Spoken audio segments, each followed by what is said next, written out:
શહેરમાંથી એક ચિંતાજનક અને વહીવટી તંત્રની આંખ ઉગાડનારો કિસ્સો સામે આવ્યો છે। ચોમાસું માથે છે ત્યારે ભાવનગરના વડવા ચાવડી ગેટ વિસ્તારમાં આવેલી એક ધાર્મિક અને શૈક્ષણિક સંસ્થા પર ગમે ત્યારે મોટી દુર્ઘટના સર્જાઈ શકે તેમ છે।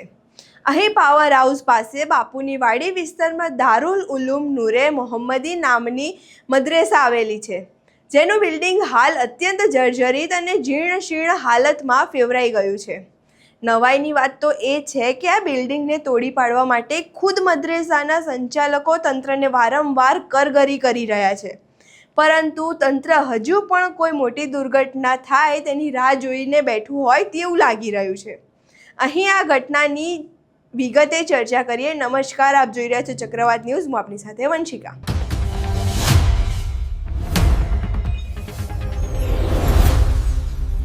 ભાવનગરના ચાવડિયા પાસે આવેલા પાવર હાઉસ સ્થિત બાપુની વાડીમાં આવેલી આ દારુલ ઉલૂમ નૂરે મોહમ્મદી મદ્રેસા હજારો શ્રદ્ધાળુઓ અને સ્થાનિકો લોકો માટે આસ્થાનું કેન્દ્ર છે, પરંતુ આજે આ આસ્થાનું કેન્દ્ર ભયાનક ઓથળ નીચે જીવી રહ્યું છે।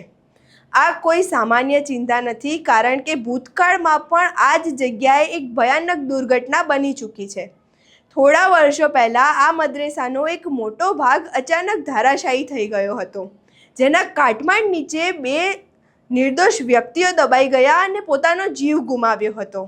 અહીં સાંભળીએ આ ઘટના વિશે ત્યાંના સ્થાનિકો શું કહી રહ્યા છે। ખૂબ જ પ્રાચીન અને મહારાજા સાહેબ વખતની આ મોહમ્મદ શાહ બાપુ દરગાહ આવેલી છે, જે ચાવડીગીર વિસ્તારમાં છે, અને તે તમે જોઈ શકો તો આવા પાછળનો ભાગ એનો જર્જરિત હાલતમાં છે, અને અનેકવાર રજૂઆત કરવા છતાં પણ તંત્ર કોને ખબર ગહેરી નિંદ્રામાં સૂતે તેવું લાગી રહ્યું છે। અને ભાવનગર સિવાયના આજુબાજુના ગ્રામ્ય વિસ્તારમાંથી ખૂબ જ મોટી સંખ્યામાં શ્રદ્ધાળુ હિન્દુ તમામ જ્ઞાતિના લોકો અહીંયા આગળ દુઆ સલામ કરવા આવે છે, અને એક ભક્તોને એક લાગણી સાથે જોડાયેલી એક આ વાડી છે। અને ખાસ કરીને જોવા જઈએ તો જે આગળ છે, હમણાં લગભગ 2 વર્ષ પહેલાં જર્જરિત ઇમારતના હિસાબે 2 લોકોના મૃત્યુ પણ થયા હતા।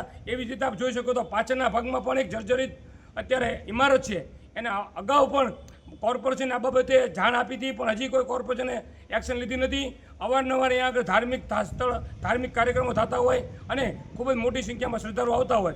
જો આ બાબતે કદાચ તંત્ર ખોટી બેદરકારી કરશે તો ભવિષ્યમાં આની ખૂબ મોટી જાનહાનિ થાય એવું લાગી રહ્યું છે। એટલે તંત્રને નમ્ર વિનંતી કે આ બાબતે યોગ્ય તાત્કાલિક પગલાં ભરવામાં આવે અને લોકોની સુખાકારી મળી રહી શકે। મહેન્દ્રસિંહ, આ જગ્યામાં એક 8 વર્ષ પહેલાં મસ્જિદ પડવામાં આવી હતી, બેના મોત થયા હતા, એના વિશે તમે શું કહેશો? જો એ પણ તમે સમય સૂચકતા જો એ બાબતે જો તાત્કાલિક તંત્રએ નોંધ લીધી હોત અને જો તાત્કાલિક સ્ટ્રક્ચર ઉપર કાર્યવાહી કરીને નવી બાંધકામ કરવામાં આવ્યું હોત તો એ જે થયું ડેથ જે લોકોનું એ ન થાત। મારું નામ પઠાણ આસિફભાઈ અબ્દુલભાઈ છે। કયો વિસ્તાર છે? આ ચાવડી ગેટ પાવર હાઉસની બાજુમાં પીર મોહમ્મદ શાહ બાપુની વાડીની દરગાહ છે। અહીંયા હજારો સવાલીઓ આવે છે, રોજ સવાલીઓ આવે છે। ગુરુવારે વધારે હોય છે, જુમ્મામાં વધારે હોય છે। ઘણા સમયથી આ બિલ્ડિંગ જર્જરિત છે। અમે ઘણી મ્યુનિસિપાલિટીમાં બધે અરજી આપેલી છે। બિલ્ડિંગ ઉતારવા માટે કલેક્ટર સાહેબે અને મામલતદાર સાહેબે બધાએ જાણ કરેલી છે, હવે ઉતારતા નથી, કોઈ એક્શન લેતા નથી। એટલે જેમ બને એમ એક્શન વહેલા એક્શન લઈ લે તો મોટી જાનહાનિ થતાં બચી જાય, કારણ કે હજારો સવાલીઓ આવે છે, એમાં બચ્ચાઓ હોય છે, બૈરાઓ હોય છે, ઘણા બધા હોય છે। કોઈક નિર્દોષને વાગી જાય ને મદ્રાસામાં 20 બચ્ચાઓ છે, એને કાંઈક જાનહાનિમાં નુકસાન થાય, તકલીફ પડે। પહેલાં અમારી મસ્જિદ અહીંયા પડી જવાથી એમાં 2 જણા ગુજરી ગયા હતા, એટલે એ માટે જાગૃત થઈને અમે અરજી કરીએ છીએ કે જેમ બને એમ વહેલા બિલ્ડિંગ ઉતારી લે એવી સરકારશ્રીને કલેક્ટરશ્રીને નમ્ર ગુજારિશ છે। અત્યાર લગીનમાં તો અમે ઘણી નોટિસ આપેલી છે, લગભગ 2-3 વર્ષથી કન્ટિન્યુ ચાલુ જ છે। હજી કોઈ આવ્યું નથી, તપાસમાં હજી કોઈ આવ્યું નથી। તમારી માંગ શું છે? મારી માંગ એ છે કે જેમ બને એમ આ બિલ્ડિંગ ઉતરી જાય ને જે મોટી મોટી જાનહાનિ બચી જાય ને વરસાદ આવે એ પહેલાં બધું ઉતારી લે તો વધારે સારું, જેથી કરીને કોઈ નિર્દોષને વાગી ન જાય। આ મદ્રાસામાં આવેલું છે ને આ બચ્ચા કેટલા ભણવામાં આવે? મદ્રાસામાં અત્યારે હાલમાં 20 છોકરા વસે. હજી જર્જરિત છે તો અંદર છે તો બધા અહીંયા રહેશે અત્યારે? હા.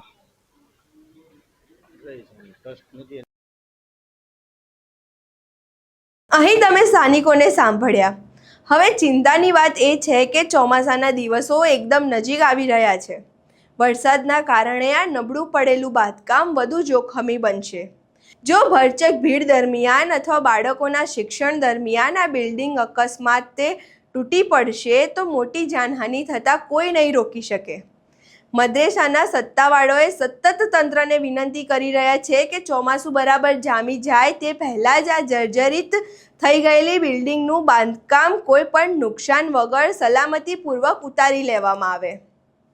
ભૂતકાળમાં 2 મોતના ભોગ લેનારી આ જગ્યા ફરી કોઈ માસૂમનો જીવ ન જાય તે જોવાની જવાબદારી હવે સંપૂર્ણ ભાવનગરના વહીવટી તંત્રની છે. નોટિસ આપીને હાથ અદ્ધર કરી લેવાને બદલે તંત્રએ માનવતાવાદી અભિગમ આપીને આ જર્જરિત બાંધકામ તાત્કાલિક તોડી પાડવું જોઈએ, જેથી ચોમાસામાં કોઈ મોટી જાનહાનિ ન થઈ શકે. જો સંચાલકો સામેથી જ રજૂઆત કરી રહ્યા હોય તો તંત્ર કઈ બાબતની રાહ જોઈ રહી છે તે નથી સમજાતું. શું તંત્ર કોઈ મોટી દુર્ઘટના થાય તેની રાહ જોઈ રહી છે અને એના પછી જાગશે અને કામ શરૂ કરશે, કે પછી એક મોટો સવાલ એ છે કે આ જર્જરિત થઈ ગયેલી બિલ્ડિંગનું કામ શરૂ ક્યારે થશે? તમારું આ આખી ઘટના વિશે શું મંતવ્ય છે? તમારું આ ઘટનાને લઈને શું માનવું છે? અમને કમેન્ટ બોક્સમાં જરૂરથી જણાવજો. અમારો વિડીયો પસંદ આવ્યો હોય તો વિડીયોને લાઇક કરો, શેર કરો અને સબસ્ક્રાઇબ કરવાનું ભૂલશો નહીં. નમસ્કાર.